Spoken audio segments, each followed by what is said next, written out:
एलिफंटा बोट अपघातामध्ये 13 जणांचा मृत्यू, मृतांमध्ये नौदलाच्या तिघांचाही समावेश। 110 जणांना वाचवण्यामध्ये यश। मृतांच्या नातेवाईकांना मुख्यमंत्री फडणवीसांकडून 5 लाखांची मदत जाहीर।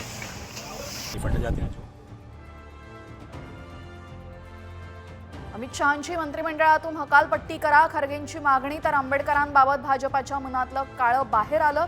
उद्धव ठाकरेंचा निशाणा, विधानाचा विपर्यास केल्याचा शहांचा आरोप।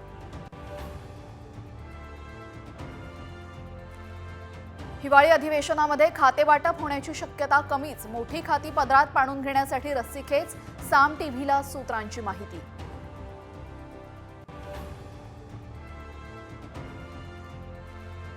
फडणवीस, तटकरे आणि पटेलांनी माझ्या मंत्रिपदासाठी प्रयत्न केले। अजित पवार चर्चा करू असं म्हटले। अजून चर्चा नाही, भुजबळांचा अजित पवारांवर रोख।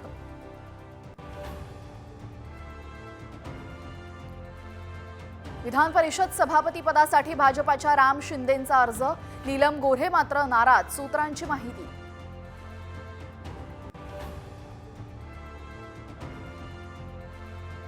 लाडक्या बहिणींना डिसेंबर-जानेवारीचा हप्ता संक्रांतीला मिळणार, सूत्रांची माहिती। 3.25 कोटी अर्जांच्या फेरपडताळणीचा निर्णय लांबणीवर।